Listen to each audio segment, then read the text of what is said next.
नारी शक्ति वंदन एक्ट के खिलाफ पोस्टकार्ड, दस्तखत और मिस्ड कॉल अभियान के बाद राष्ट्रीय महिला कांग्रेस ने अब संसद चलो कार्यक्रम के अंतर्गत दिल्ली के जंतर मंतर पर 21 जुलाई को महाधरना की घोषणा की है। प्रदेश कांग्रेस कार्यालय में झारखंड प्रदेश महिला कांग्रेस के तत्वाधान में आयोजित प्रेस कॉन्फ्रेंस में झारखंड प्रदेश महिला कांग्रेस की सहप्रभारी सुधा प्रसाद ने कहा कि केंद्र सरकार की नीयत में खोट है। यही वजह है कि पूर्व में पारित महिला आरक्षण बिल लागू करने से भाग रही है। उन्होंने आगे कहा कि देश में लोकतंत्र को खत्म करने की साजिश हो रही है। इसके खिलाफ जन आंदोलन ग्रास रूट से शुरू करना होगा। एसआईआर पर बोलते हुए उन्होंने कहा कि वोट चोरी एक गंभीर मामला है। हर एक वोटर्स को अपनी मताधिकार की रक्षा के लिए सजग रहना होगा। इसके साथ ही सुधा प्रसाद ने राम मंदिर चंदा चोरी पर बीजेपी को आड़े हाथों लेते हुए कहा कि आप कैसे सनातनी हैं? एसआईटी का गठन कर क्या संदेश दे रहे हैं? क्यों नहीं पूरे मामले की जांच के लिए सुप्रीम कोर्ट के जज की निगरानी में जांच कमेटी बनाई जा रही है? आज इस प्रेस वार्ता में उपस्थित हमारे सारे इलेक्ट्रॉनिक मीडिया, प्रिंट मीडिया के प्रेस बंधुगण, आप लोगों को जोहार कहती हूँ। और सबसे पहले मैं कुछ बोलने से पहले हमारे झारखंड के भगवान बिरसा मुंडा जी को मैं नमन करती हूँ।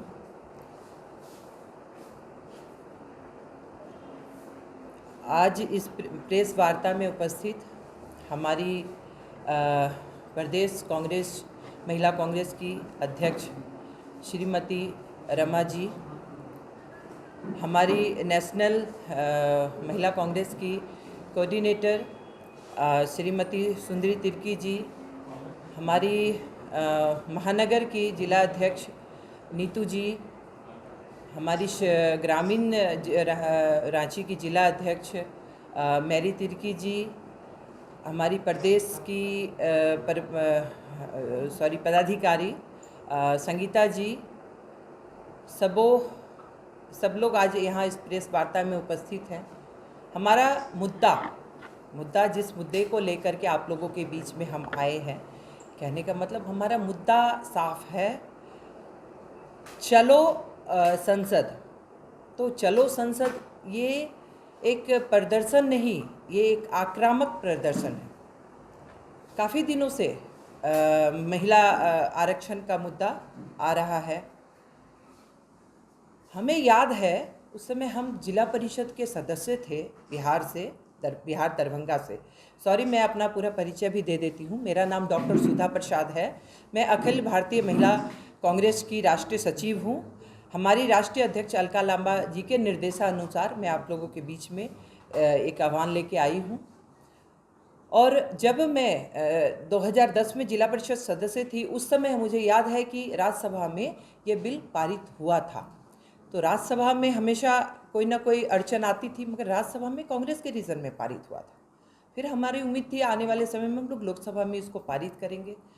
2023 में जब ये मनसा देखिए, नारी शक्ति अधिनियम 2023 बिल, नारी शक्ति वंदन अधिनियम, तो ये इतना लंबा चौड़ा नाम रखने का कोई औचित्य ही नहीं है। मगर ठीक है, अगर आप सम्मान नारी को इतना देते हैं और सम्मान दे रहे हैं वर्तमान सरकार से, मेरा ये कहना है कि अगर आप नारी के इतने हितैषी है, इतने शुभचिंतक हैं, तो 2023 में ये पारित हो चुका था, इसको आप त्वरित लागू कर देते। आपकी मंशा साफ नहीं है। नारियों के प्रति आपका सम्मान अभी तक देखने को मिल रहा है। 26 हो गया।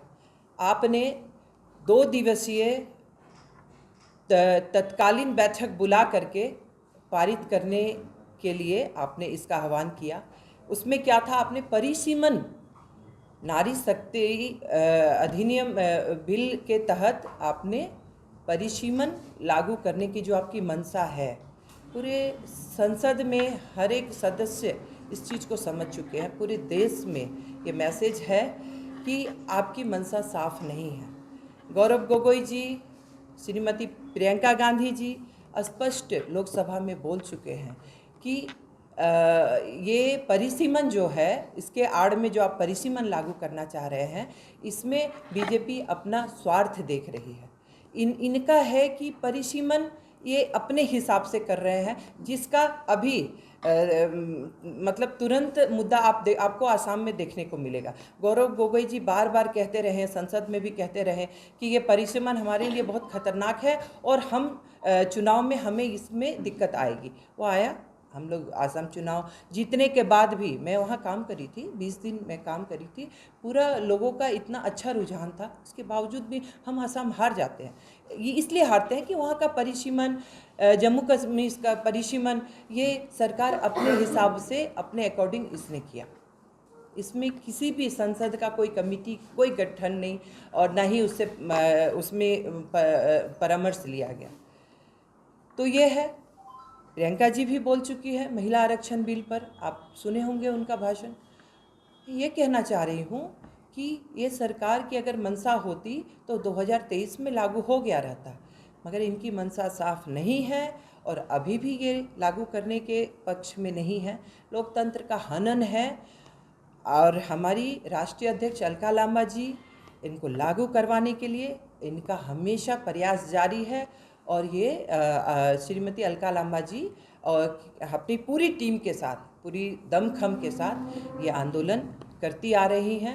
संसद इस बार का जो आंदोलन है काफ़ी आक्रामक होगा और हम लोग सरकार को मजबूर करेंगे कि आप महिला आरक्षण बिल लागू करें, आज करें, अभी करें।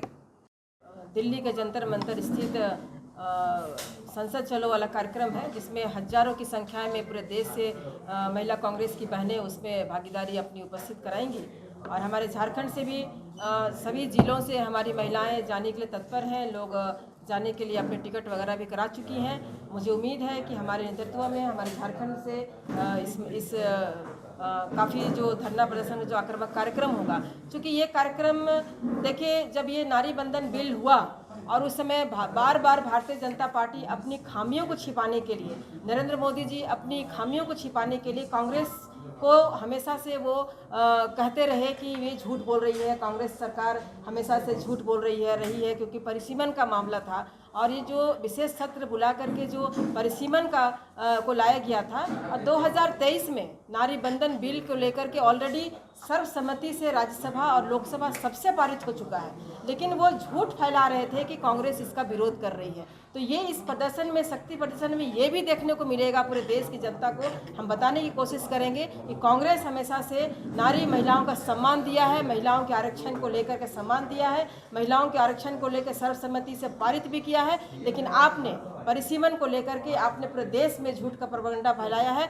लोगों को आपने बताने का काम किया है कि कांग्रेस पार्टी इस बिल का विरोध करती है। हम मांग करते हैं इस धरना के माध्यम से कि हमारे हजारों महिलाओं के साथ हम लोग मांग करना चाहते हैं कि जो अभी संसद में जो सीटें हैं, उसमें अगर आपको सम्मान देना है तो आज करें, अभी करें। और इस कार्यक्रम को लेके हम लोगों ने हर देश के हर प्रदेश में पोस्ट कार्ड अभियान, जो प्रधानमंत्री के नाम से पोस्ट कार्ड गया था, हम लोगों ने सिग्नेचर कैंपेन और हम लोगों ने मिस कॉल किया, क्योंकि वो पोस्ट कार्ड मिलना बंद हो चुका था, जिसके माध्यम से हम लोग मिस कॉल से भी प्रधानमंत्री जी को ये संदेश देना चाहते थे कि देश की नारी आप जाग चुकी है, आप आरक्षण दे रहे हैं तो सम्मान पूर्वक आरक्षण दे, नारी शक्ति बिल के माध्यम से आप परिसीमन को ना करें और झूठ का प्रोपेगेंडा फैलाना अब बंद करें। इसी को लेकर के 21 जुलाई को दिल्ली चलो कार्यक्रम, झारखंड की हमारी सभी वरिष्ठ कांग्रेसी महिलाएं उसमें हिस्सा लेंगी और पुरजोर सफल बनाने के लिए उसमें अपनी भागीदारी सुनिश्चित करेंगी।